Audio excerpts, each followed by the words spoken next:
Te lo digo ya, necesito unas vacaciones urgentes. Bueno, María, no te quejes, ya estamos acá. Este es el lugar. Primero la subestación de gas y después el recorrido para explicar lo de la electricidad. Pero ¿cómo? ¿No nos convenía hacer primero lo de la electricidad y después lo del gas? No, porque la subestación de gas cierra. Yo ya tengo todo organizado. Sí, eso es lo que me preocupa. Ay, Mariana, por favor, no soy un improvisado y lo sabes.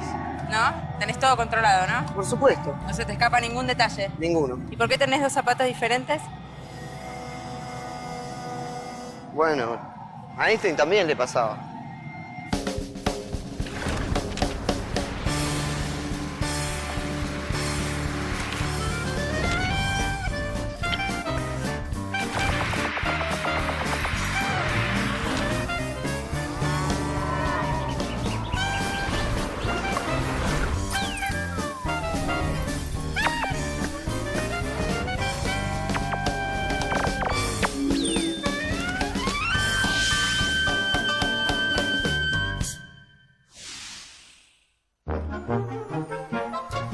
Me podrías haber avisado lo de los zapatos, ¿eh? Bueno, es que recién me di cuenta cuando vi que caminabas rengo. Además, ahora tenés los zapatos de seguridad.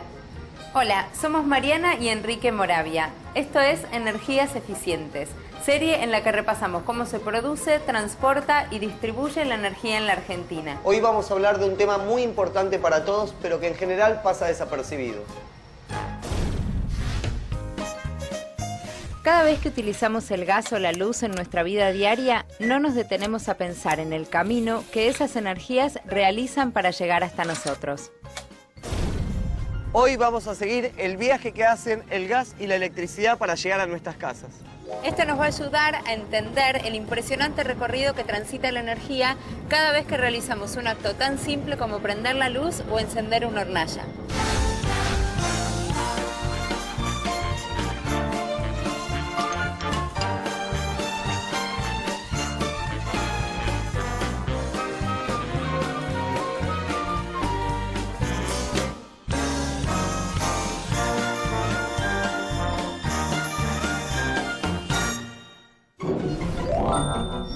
El gas natural, junto con el petróleo, son combustibles fósiles.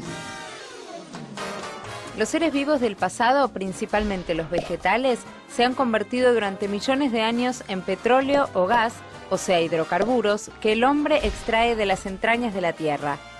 La producción y el consumo de gas natural crecen mucho en el mundo y en nuestro país.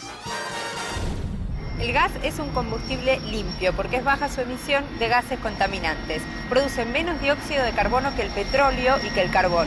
Y sabemos que el dióxido de carbono es uno de los principales gases causantes del calentamiento global. Amor, ¿qué haces? ¿Qué? Estoy escuchando el sonido de la energía de la Tierra. Ahí abajo tenemos todo. Después vas a tener que escuchar el sonido de mi voz cuando esté con toda la ropa sucia. El gas natural es una mezcla de gases combustibles que se encuentran en el subsuelo, donde suelen hallarse junto a hidrocarburos líquidos, o sea, el petróleo. Antes el gas era tratado como un residuo más de la extracción de petróleo. Por eso se tardó más tiempo en explotarlo. ¿Por qué pasaba eso? Simple. Almacenar y usar el petróleo, un líquido, era sencillo, pero nadie sabía todavía cómo almacenar el gas. Pero eso cambió cuando se perfeccionó la técnica de licuar el gas, o sea, convertirlo en líquido. Reduciendo la temperatura del gas a menos de 160 grados bajo cero y comprimiéndolo, se lo vuelve líquido. También el uso de tuberías aptas para resistir la presión posibilitó la construcción de extensos gasoductos. Eso solucionó el problema del transporte del gas.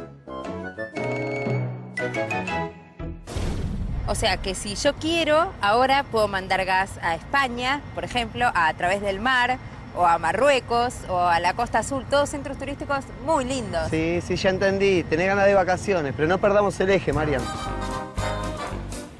Lo que se puede hacer es llevar el gas desde el yacimiento hasta la costa por un gasoducto. Ahí se lo licúa. Luego se lo transporta en barco en forma líquida. Lo reciben en otros puertos y ahí lo vuelven a su estado gaseoso. Pero en la Argentina no es necesario hacer todo eso, porque tenemos yacimientos de gas natural y gasoductos para transportarlo y distribuirlo en su estado gaseoso original. Veamos cómo es el viaje que hace el gas natural, desde donde se extrae hasta donde se consume. Este es un esquema del gas en un yacimiento. Aparece de color rojo en la parte superior. Debajo, en verde, está el petróleo. Y debajo de todo, agua, celeste. Todos estos fluidos se encuentran en los diminutos poros de las rocas, como si fueran esponjas absorbentes. La cadena del gas es así. Las empresas productoras extraen el gas de los yacimientos. Las empresas transportistas son las responsables de los grandes gasoductos y de trasladar el gas desde el yacimiento hasta el punto de entrega al distribuidor. Y las empresas distribuidoras son las que llevan el suministro de gas a los consumidores. La planta Ordoqui, ¿en dónde estamos? ¿Qué lugar ocupa en esta cadena? A eso vamos. Veamos este esquema. Primero, gasoductos de distancias cortas conducen el gas natural de los yacimientos hasta las plantas de tratamiento de gas natural o plantas separadoras fraccionadoras, que suelen ubicarse en los mismos yacimientos o cerca de ellos. Luego de los procesos de separación, el gas ya tratado entra a los sistemas de transporte, o sea, los larguísimos gasoductos, para ser despachado a los consumidores industriales, comerciales y domésticos. A veces, el gasoducto debe cruzar montañas, ríos o desiertos. Es una gran tarea de ingeniería con enorme inversión. Este sistema de transporte resulta tan eficiente que existen miles de kilómetros de gasoductos. ¿Y Ordoqui? ¡Ya va, Mariana! Un gasoducto está formado por tuberías de alta presión que transportan gas entre puntos de abastecimiento y de distribución a las áreas de consumo. Los gasoductos tienen estaciones compresoras a intervalos que pueden variar entre 50 y 250 kilómetros aproximadamente. Una compresora de gas es esta, la subestación Ordoqui. Exacto. La función de una subestación compresora es elevar la presión para permitir que el gas continúe su transporte a través del gasoducto. Después, el gas entra al sistema de distribución, donde la presión se baja para ser llevado a los consumidores finales, o sea, nuestras casas, comercios e industrias. Para uso doméstico, el gas llega a nuestras casas a través de pequeñas tuberías y cada usuario tiene su medidor individual. Es decir, que la distribución se organiza de acuerdo a la presión del gas, alta, media y baja presión. ¿Y antes cómo era? ¿Siempre se usó gas natural? Estaba esperando esa pregunta. Antes se usaba otro tipo de gas, el gas manufacturado. ¿Y cuál sería la diferencia entre el gas manufacturado y el gas natural? También esperaba esa pregunta. El gas natural se saca de los yacimientos subterráneos que ya mencionamos. El manufacturado lo hace el hombre destilando el carbón mineral. Este tipo de gas se consumió a lo largo de 100 años aproximadamente, durante gran parte del siglo XIX y la primera mitad del XX.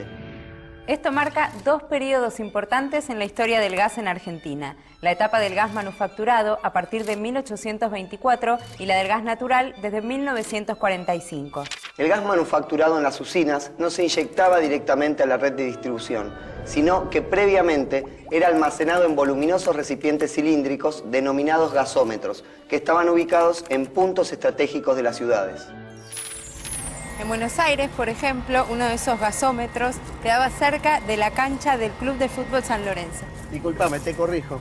A la misma cancha de San Lorenzo se la llamaba gasómetro por su estructura externa similar a la del depósito que contenía gas. En donde puede verse un gasómetro, obviamente en desuso, es en Avenida Constituyentes y General Paz. Ah, o sea que los gasómetros son vestigios de una etapa ya superada. Sí. En 1945 se creó la Dirección General de Gas del Estado. 4 años después se concretó una de las más grandes obras de la ingeniería argentina, el gasoducto Comodoro Rivadavia-Buenos Aires, de 1.600 kilómetros de longitud. Esta obra fue fundamental en la historia del gas en Argentina. Implicó el pase de uso de gas manufacturado a natural, solo en Buenos Aires, de 570.000 usuarios. La permanente expansión del consumo exigió la construcción de nuevos gasoductos en las 5 décadas posteriores a fin de satisfacer la creciente demanda domiciliaria, industrial y de las centrales termoeléctricas que queman gas natural para generar electricidad. El gas natural que se extrae del subsuelo se encuentra distribuido en nuestro país en 5 cuencas hidrocarburíferas. Tenemos la cuenca del noroeste, la cuenca cuyana, la neuquina, la del Golfo de San Jorge y la cuenca austral o de Magallanes. Las principales provincias productoras de gas natural son Neuquén, 55%, Salta, 14%, Santa Cruz, 10%, Tierra del Fuego, 10% y Chubut, 4%. Entre otras provincias se reparten el 7% restante. La red de gasoductos en nuestro país está constituida principalmente por 5 sistemas. El del norte, el del centro-oeste, el del oeste, el NEUBA, Neuquén, Bahía Blanca, Buenos Aires, y el del sur. Además de estos 5 principales, se destacan el gasoducto entrerriano, el de la costa, el patagónico, el de Santa Cruz Norte y el de Santa Cruz Sur. En la década del 90 se privatizó el sistema de gasoductos. Actualmente en la Argentina este tipo de transporte está a cargo de empresas privadas. Tenemos la transportadora de gas del norte en zona centro y norte del país y la transportadora de gas del sur en zona centro y sur del país. En la cadena del gas le siguen las empresas distribuidoras del gas en las redes regionales y provinciales. Por ejemplo, Metrogas, que distribuye a toda la capital federal hasta la zona sur del Gran Buenos Aires, es decir, a 8 millones de personas y 80.000 industrias y comercios. O Litoral Gas, Gas Cuyana, Gas del Centro, Gas Nor, en fin, muchas redes que distribuyen gas a lo largo y a lo ancho del territorio nacional. Hablemos de las obras de gas a futuro. Dentro del Plan Energético Nacional 2004-2013 se está ampliando el sistema de transporte de gas de Transportadora de Gas del Sur y Transportadora de Gas del Norte. También el gasoducto del NEA, de 1.500 kilómetros de longitud, abastecerá zonas del nordeste argentino que actualmente no tienen gas natural. También se está impulsando el gasoducto del Sur, una obra internacional que atravesaría gran parte de América del Sur, vinculando a la Argentina con Uruguay, Brasil y Venezuela. Dentro de este plan, una obra importantísima y de reciente inauguración es el segundo cruce al Estrecho de Magallanes, un nuevo gasoducto submarino de 38 kilómetros que lleva gas desde Tierra del Fuego hasta Santa Cruz. Si bien el futuro del gas es positivo, es esencial tomar conciencia de su uso eficiente y racional, sobre todo en invierno. Claro. No olvidemos que en invierno hay pico de consumo máximo. El sector residencial, o sea, todos nosotros en nuestras casas, consumimos más gas para calefaccionar. Esto hace que haya menor disponibilidad para el transporte en las estaciones de GNC, en los comercios y en las industrias. Entre ellas, las centrales termoeléctricas generadoras de electricidad, que usan como principal combustible para su funcionamiento el gas natural. Sin un uso eficiente del gas, el sistema de transporte se tensiona. Además, ya que por ley tienen prioridad los usuarios residenciales, todas las industrias deben recurrir a otro tipo de combustibles, más caros y a veces más contaminantes para funcionar. Y debe aumentarse la generación hidroeléctrica y la generación de gasoil y fuel oil. Todo se relaciona, por eso el cuidado en el uso del gas es esencial.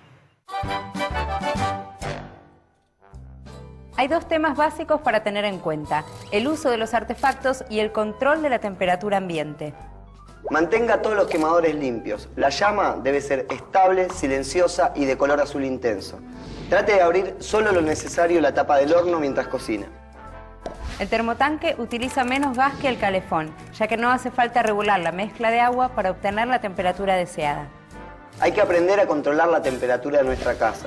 No calefaccione ambientes de su vivienda que no utilice y cuando los artefactos de calefacción dispongan de termostato, úselos para regular la temperatura adecuada sin exagerar.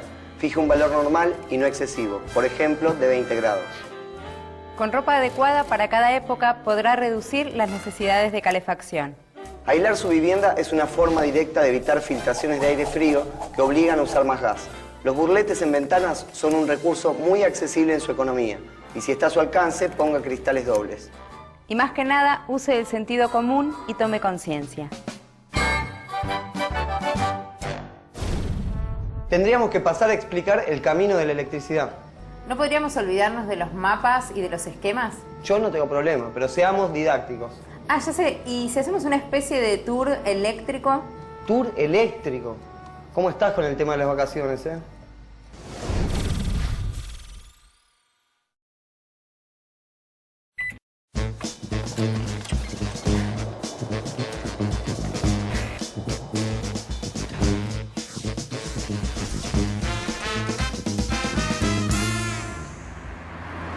todos disfrutamos de la electricidad, a veces sin percibir la complejidad técnica del camino de la energía. Un tema clave si hablamos de energía eléctrica es cómo se transporta, desde donde se produce hasta los lugares en donde se utiliza. Claro, porque la electricidad no puede almacenarse. ¿Y las pilas? No, esa es una escala de almacenaje muy pequeña. En las magnitudes de las que hablamos para el consumo masivo, es imposible almacenar la energía eléctrica. Imaginemos que el voltaje eléctrico es algo parecido a la presión del agua en una cañería. Arranca con gran presión para que el agua llegue más lejos. En lugar de agua a presión que avanza, podemos decir que la corriente de electrones necesita mayor envión para avanzar. O sea, para transportar energía eléctrica a gran distancia, conviene trabajar con alto voltaje o alta tensión. Pero una vez que la electricidad recorrió esa gran distancia, conviene distribuirla en baja tensión para su uso. ¿Cómo sería el camino, el viaje, el periplo turístico de la electricidad? El inicio es en una planta o central termoeléctrica, hidroeléctrica o núcleo eléctrica. En la misma planta generadora o al lado, una planta transformadora eleva el voltaje a alta tensión mediante grandes transformadores para darle envión a la energía para que viaje a largas distancias. El viaje prosigue por las líneas de alta tensión. Grandes torres metálicas para sujetar los cables a lo largo de cientos y hasta miles de kilómetros.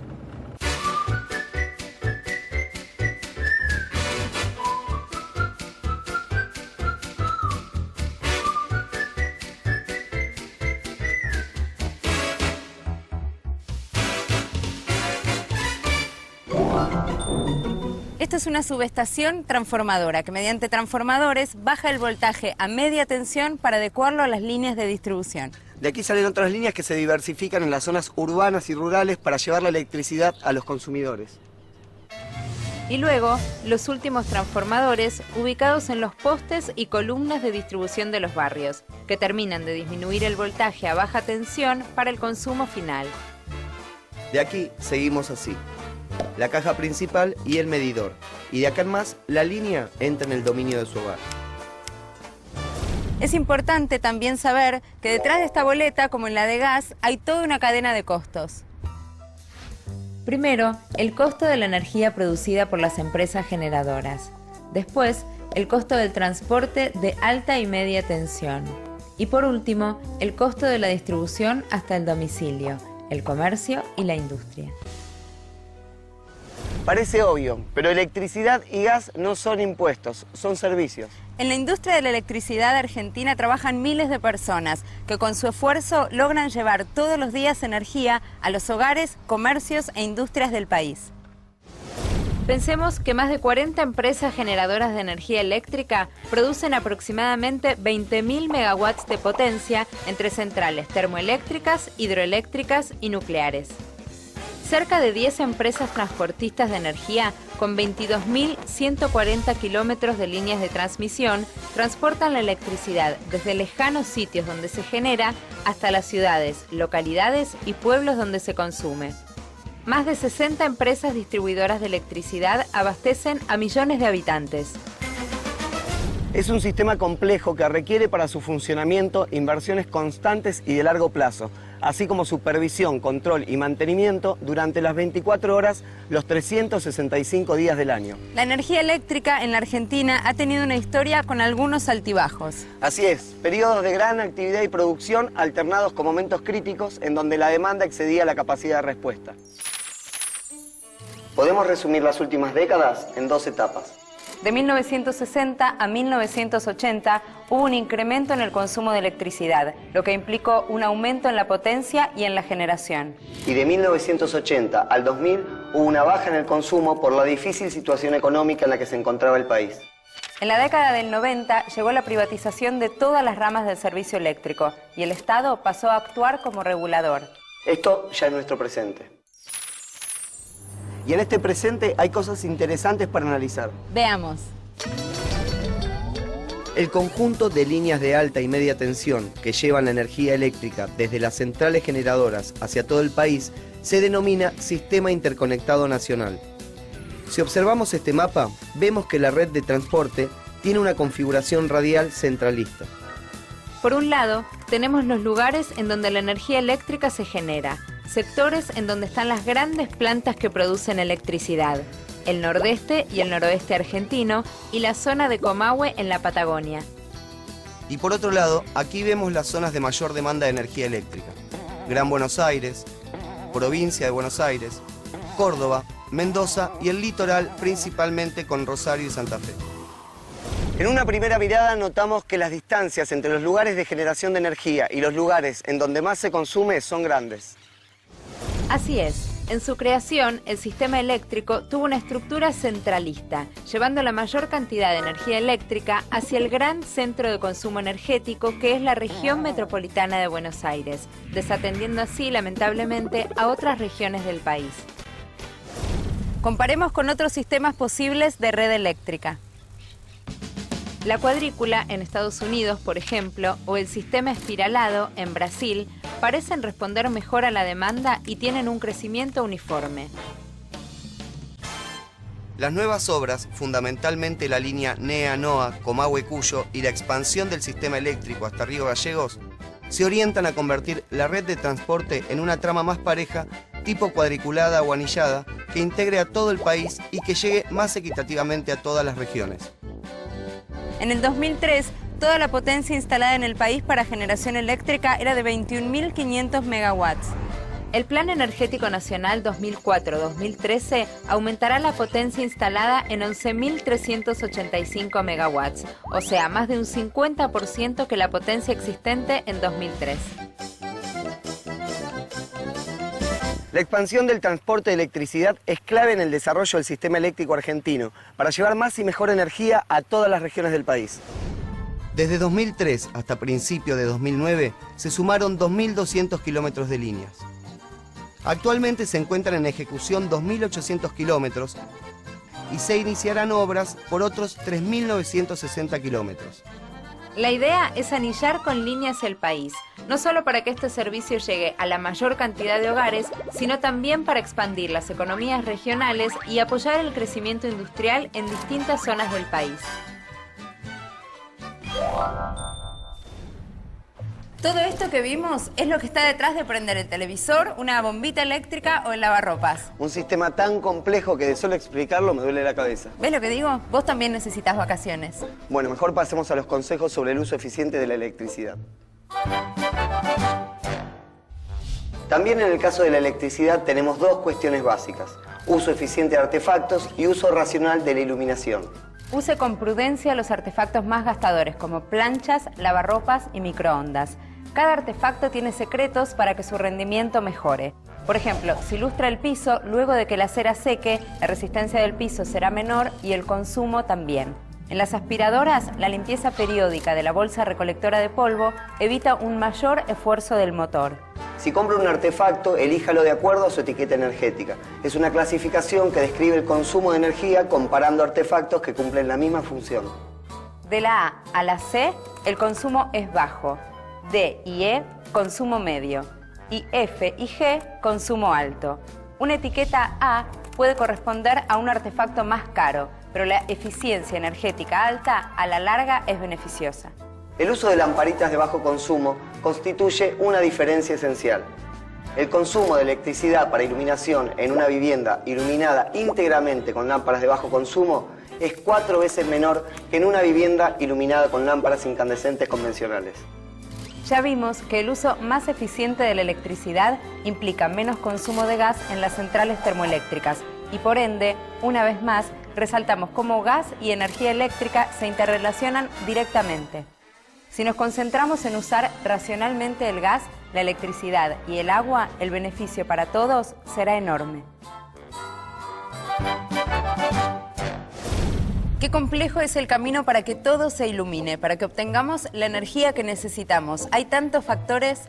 Parece un lugar común, pero tomar conciencia de lo que significa la energía en el mundo de hoy, cómo se obtiene y llega hasta nosotros, y de lo importante que es usarla en forma eficiente, es un gran paso que cada uno puede dar para mejorar nuestra realidad y preservar los recursos energéticos de nuestro país y del mundo. El uso eficiente de la energía permitirá mejores condiciones de vida para todos nosotros y para los que habiten este país y este planeta en el futuro.